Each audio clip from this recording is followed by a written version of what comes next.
Eles fazem parte de um seleto grupo, mas aqui, infelizmente, os dados não são nada positivos. A estimativa é a de que 13 milhões de brasileiros sejam considerados raros. Isso quer dizer que eles têm pelo menos uma das quase 8 mil doenças catalogadas e ainda pouco conhecidas pela ciência e pela medicina.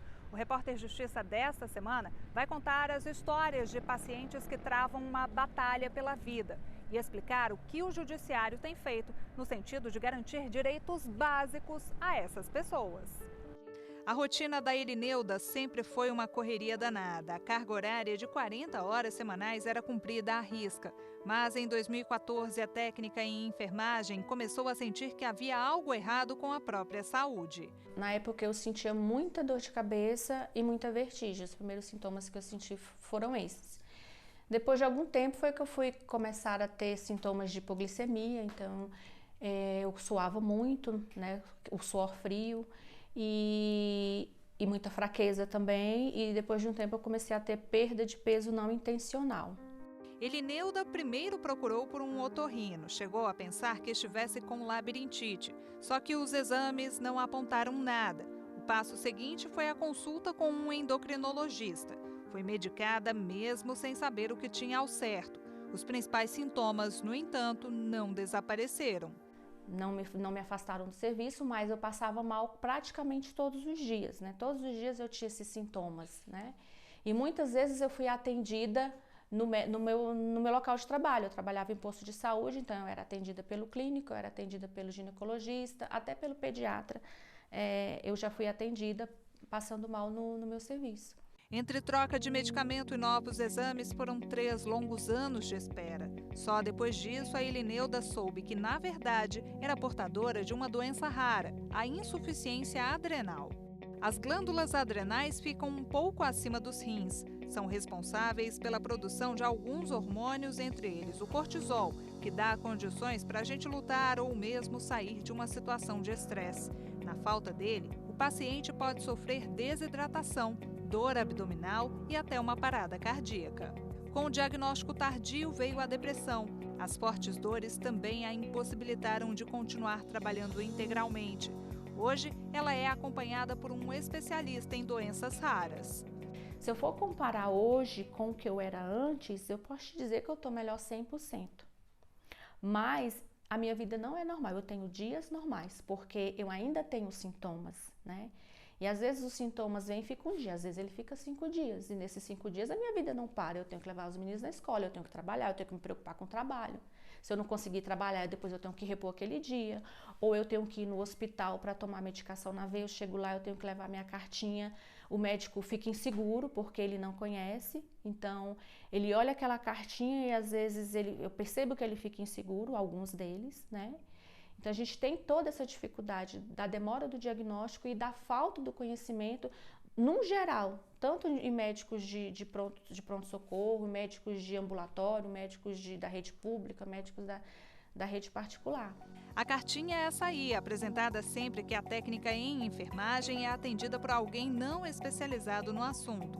O alerta também foi tatuado no braço. E detalhe, em casa os filhos dela sofrem do mesmo problema. É um caminho sem volta. É uma medicação que você toma para toda a vida. É uma medicação que depois traz alguns efeitos colaterais, como a osteoporose, por exemplo. Então, assim, foi difícil, mas eu acabei e falei, bom, eu tenho que dar, porque se eu não dar é pior, ele pode ter algum problema, alguma crise, né? E aí vai ser pior. Então, assim, o que me consola é só o fato deles não terem sofrido o que eu sofri. E o que causa uma doença rara? 80% das doenças raras são genéticas. Então, assim, é um fator genético. Em 80% dos casos, é uma doença genética.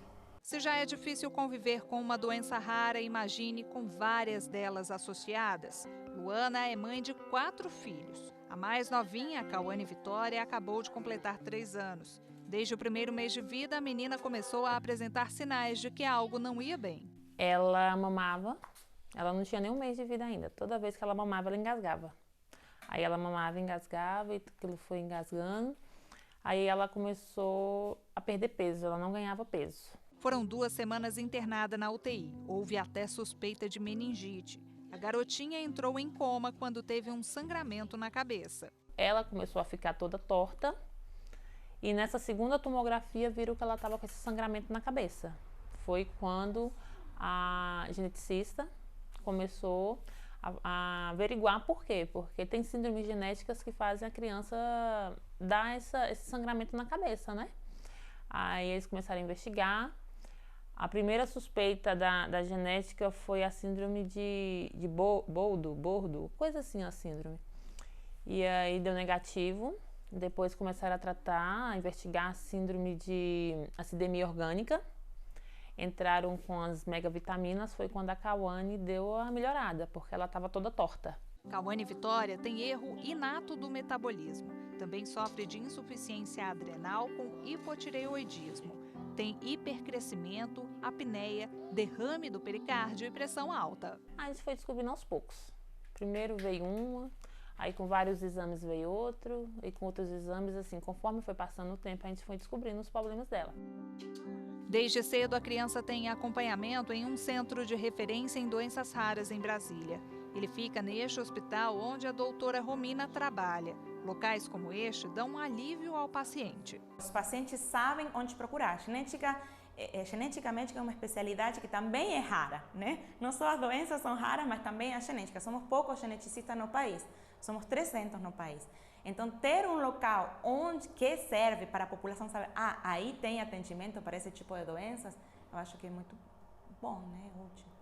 Em dezembro do ano passado, o Ministério da Saúde habilitou centros de referência em várias cidades. Entre elas estão Fortaleza, Florianópolis, Campinas, Ribeirão Preto, Salvador, Vitória e Belo Horizonte. Nesses espaços chegam pessoas de todos os cantos, pacientes cujo problema precisa ser investigado com urgência.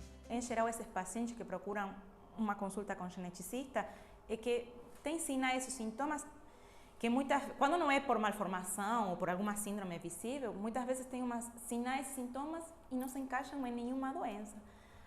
Por que meu filho não cresce? Né? Aí começa uma investigação mais profunda. Primeiro, claro, a gente tem que afastar as doenças mais comuns na população. Geralmente, o acesso para a genética é através do encaminhamento de outros profissionais. Realmente tem que procurar um médico, mas a mãe sempre, assim, quem está certo sempre é a mãe. Os médicos têm que também confiar na mãe, que é quem está com a criança o dia a dia, né? No caso das crianças, né? Com o paciente o dia a dia. Esse diálogo trouxe mais segurança para a Luana, que a cada crise da filha sabe exatamente a quem recorrer. Quando ela descompensa, não adianta eu levar ela aqui, levar em outro hospital, porque eles não sabem nem, assim, em primeiro lugar, nem o que fazer, nem as medicações que darem para ela, né?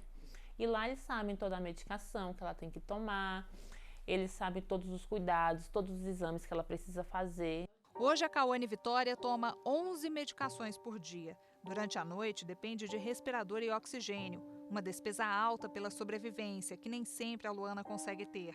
Nessas horas, chovem pedidos de ajuda na Defensoria Pública. Dr. Francisco Job vê chegar de tudo por lá. O Brasil é um país muito desigual e o acesso tanto aos especialistas quanto a determinadas medicações às vezes se reflete na desigualdade social. As pessoas que necessitam determinados remédios que são de alto custo, elas frequentemente acudem à Defensoria Pública de maneira a poder ter acesso a essa medicação, inclusive, às vezes, para que essa medicação seja incluída nos protocolos de tratamento do Ministério da Saúde. Recentemente, Luana descobriu que a filha mais velha, Ana Isabelle, também é rara. A menina tem a síndrome de Noonan, associada a baixa estatura e a problemas cognitivos. Eu estava na consulta com a genética, né, da Cauane, e ela entrou no consultório para poder entregar um cartão de vacina da Cauane. E a geneticista olhou para ela e percebeu que ela tinha uma síndrome.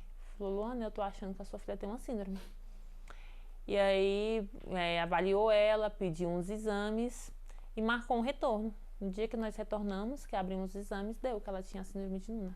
Em caso de dúvida, o ideal é procurar um geneticista para que o problema de saúde seja investigado a fundo. Isso evita o risco de diagnósticos errados, como o que aconteceu com a filha da Graziella. Uma bronquiolite aguda e 55 dias de UTI levaram médicos a acreditar que Liz pudesse ter algo, além de problemas respiratórios. Fizeram vários testes nela e descobriram que ela teria essa doença chamada SCID, o Síndrome da Imunodeficiência Combinada Grave. É a doença do menino bolha.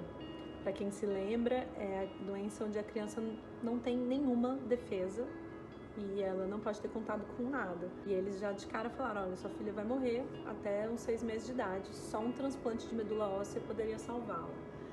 Corremos atrás dessa loucura, descobrimos que a irmã podia fazer o transplante de medula e nisso quase conseguimos que ela chegou no dia de transplantar, a médica desistiu do transplante. Uma investigação a fundo e com auxílio do teste do pezinho fez com que os médicos chegassem à conclusão de que Liz não tinha a doença rara. No final das contas, esperamos a melhora dela, ela foi só melhorando e tá tudo bem, tá maravilhosa. Graças a Deus deu tudo certo, foi um terrível falso diagnóstico, o pior de todos, mas ela tá linda, tá super bem. A gente vai para um rápido intervalo e volta em instantes. No próximo bloco, a repórter Fernanda Tavares mostra como funciona o tratamento das doenças raras pelo Sistema Único de Saúde. Não saia daí.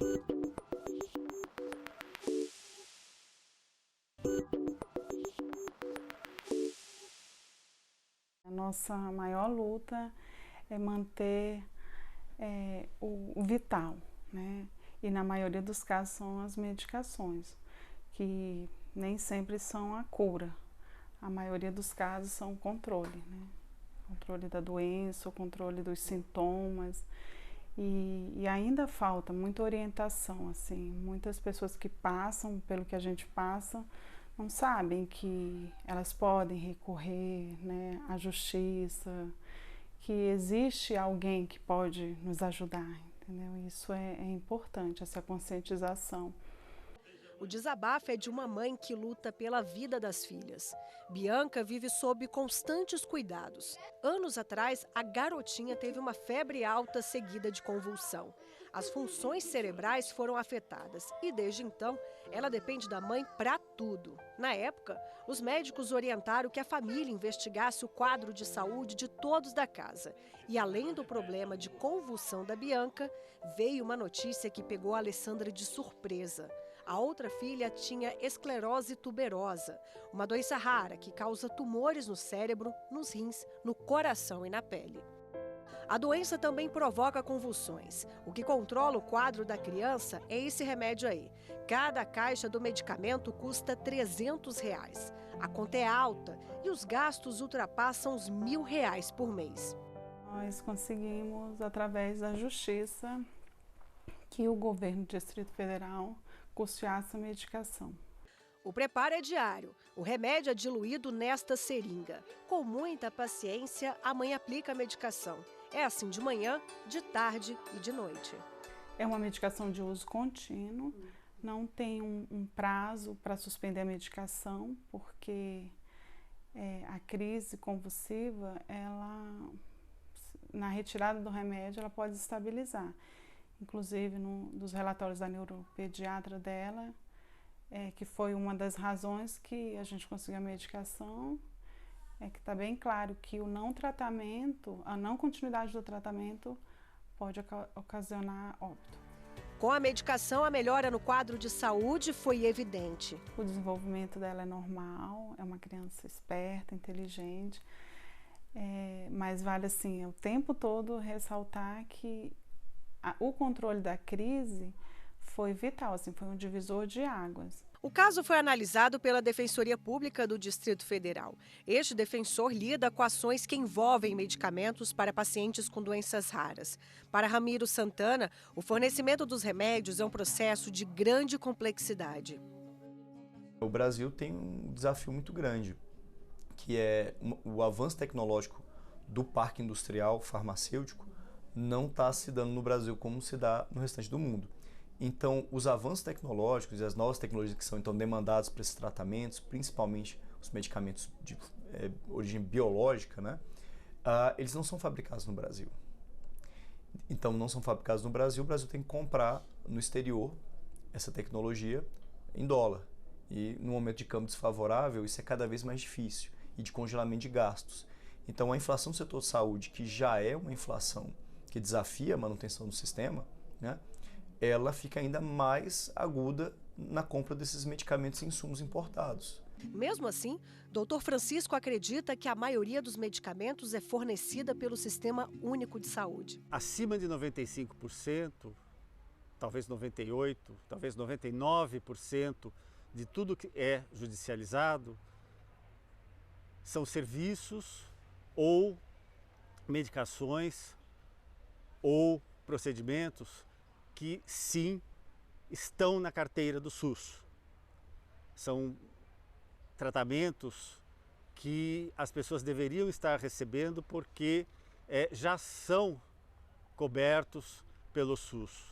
Além da medicação, os pacientes que convivem com doenças raras precisam de praticamente todos os serviços do SUS.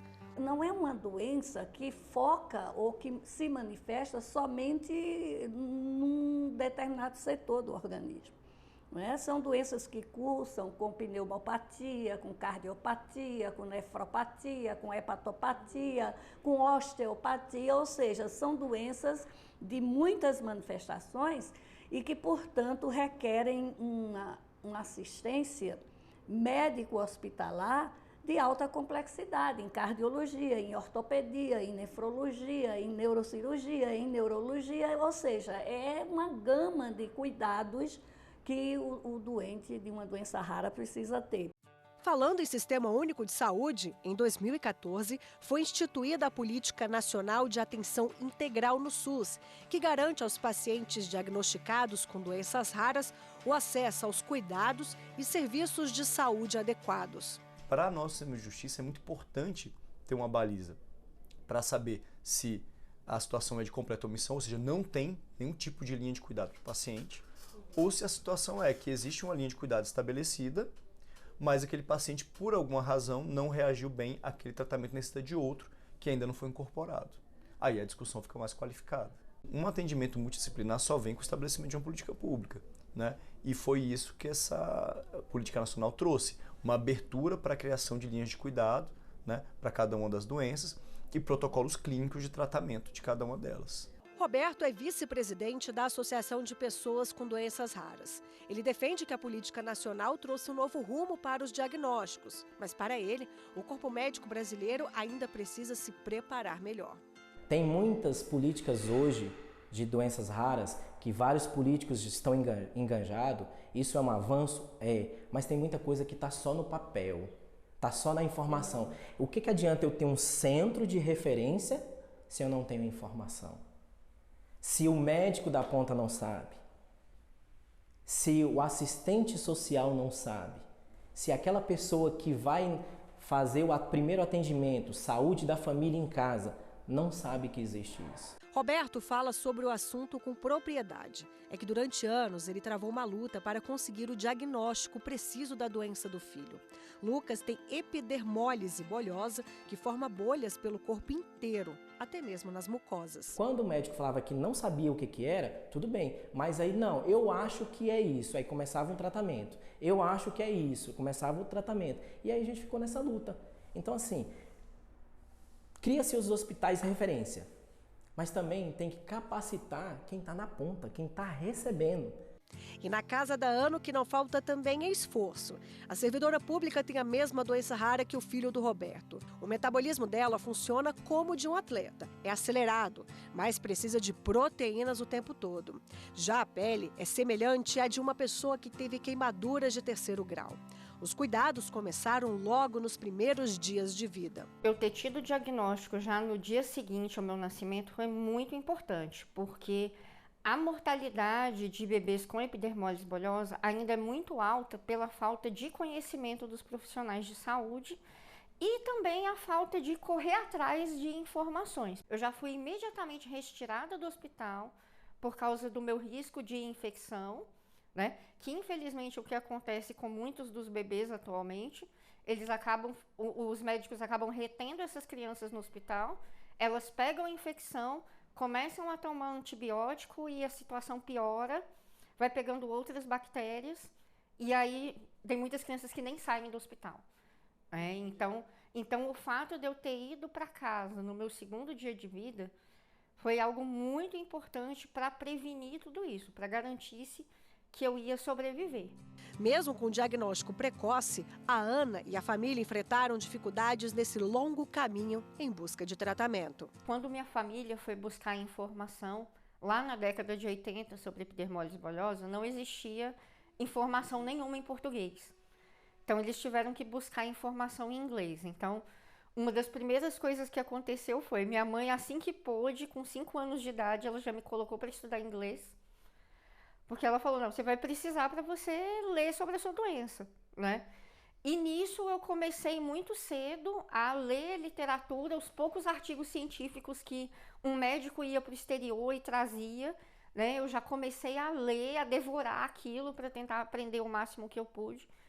E nisso, ao longo dos anos, eu fui me tornando o que alguns chamam de paciente especialista.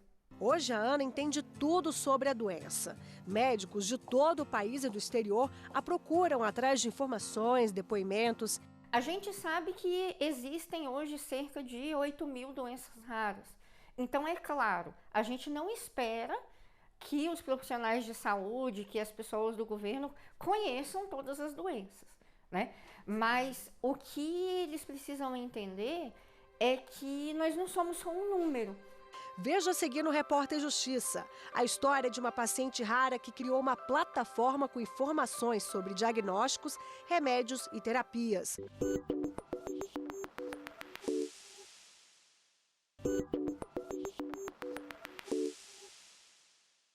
Marisa entrou para a faculdade de Direito assim que completou 18 anos, mesmo período em que recebeu o diagnóstico de uma doença crônica, chamada esclerose múltipla. As dificuldades para manter os estudos foram muitas, mas ela nunca desistiu do sonho de concluir a faculdade. Eu tenho minha paralisia parcial, eu tenho várias lesões, inúmeras lesões medulares, enfim, todo o sistema nervoso eu tenho lesões. E isso me gera consequências muito grandes, né? Isso não é visível para as pessoas. Então, o que é muito difícil você ter é o respeito do próximo. Quando aquilo não é visível, é muito difícil você ter o respeito. E aí, você lidar com a doença, que já é difícil, passar por tudo que você enfrenta, e hoje dizer sozinho, muitas vezes, porque, como eu digo, só nós sabemos o que nós passamos. Durante quase 10 anos, a Marisa tentou vários tratamentos. Os medicamentos que eu usava, eu uso até hoje, são medicamentos para tentar levar uma vida mais próxima do normal, para conseguir desenvolver as minhas atividades diárias, conseguir continuar estudando, trabalhando, né? O medicamento, no meu caso, foi o Revivid, que foi o prescrito, que tem vários medicamentos, né? No meu caso, foi esse. E ele não tem disponível no SUS, não tem nada a respeito dele no Brasil. A esperança que eu tenho é que ele vá funcionar com relação a isso. Na verdade, é o que eu posso ter hoje, a esperança. Porque se não tem outra opção, o que resta é você realmente acreditar que aquilo ali vai dar certo. Em fevereiro deste ano, a Anvisa quebrou paradigmas pela primeira vez e liberou o uso de terapias alternativas para aqueles pacientes que já esgotaram todas as possibilidades de tratamento. Doutora Romina não fala em cura pelas terapias alternativas, mas acredita que os pacientes de doenças raras ganham mais qualidade de vida com o tratamento. As pesquisas ou os tratamentos com terapia gênica está tudo muito incipiente, está começando agora. Por exemplo, uma das mais comentadas, que é a terapia da atrofia muscular espinhal, a mídia fala que é cura, mas na verdade não é cura. Eu tenho uma ausência de uma substância porque meu corpo não está produzindo, né? Então eu vou produzir uma modificação genética para que meu corpo passe a produzir.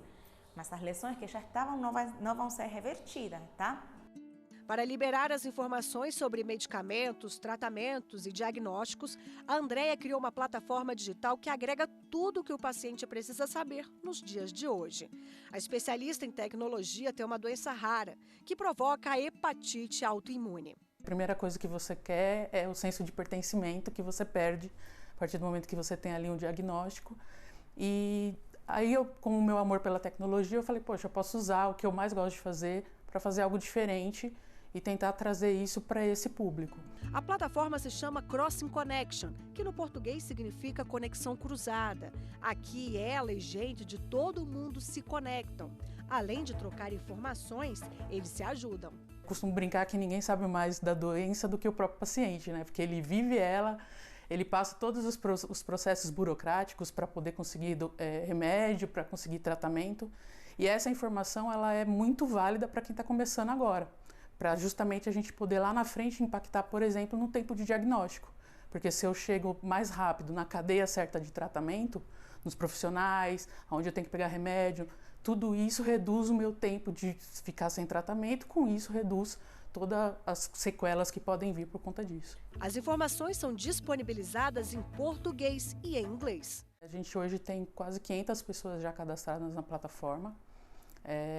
Tem algumas pessoas, inclusive, fora do país, já querendo acessar, querendo informação, e a gente sabe que é uma informação também muito necessária, porque a gente tem barreiras aqui que impedem de trazer essas tecnologias de fora, e mesmo que às vezes você não é acessível a você, mas não é só questão de comprar um remédio, mas é questão de todo um tratamento, de saber às vezes que você vai evitar de comer uma determinada comida que vai fazer mal para aquele paciente, ou porque ele tem que ficar muito acamado, então se ele puder ficar mais sentado, às vezes é melhor.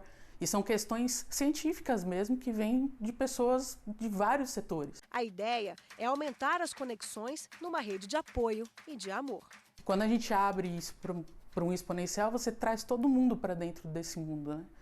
E veio já alguns feedbacks do tipo, poxa, que legal, eu encontrei alguém que tinha minha patologia, achei que era só eu no mundo, estava aqui excluída, porque infelizmente a falta de informação traz a exclusão. Essas pessoas se fecham, porque uma que tem medo e outra que elas têm dificuldade de acesso por várias questões, né? Pela questão de mobilidade, pela questão de dificuldade de relacionamento também. Muitas patologias trazem deformações físicas e essas pessoas são já excluídas, né, de um senso comum de beleza, enfim. E aí isso traz de volta o senso de pertencimento, que essas pessoas se conectam. E a gente tem estudos já comprovados lá fora que as pessoas vão se conhecer de um país para o outro, de uma cidade para o outro, vão se conhecer, essas famílias se unem para juntas levarem ali aquela dificuldade que é o dia a dia. O Repórter Justiça de hoje fica por aqui. Você pode rever este e outros programas no nosso canal no YouTube, TV Justiça Oficial. Acesse também o nosso site, tvjustiça.jus.br. Quer enviar uma sugestão de reportagem? Mande aí a sua dica no repórterjustiça@stf.jus.br. Obrigada pela sua companhia e até mais.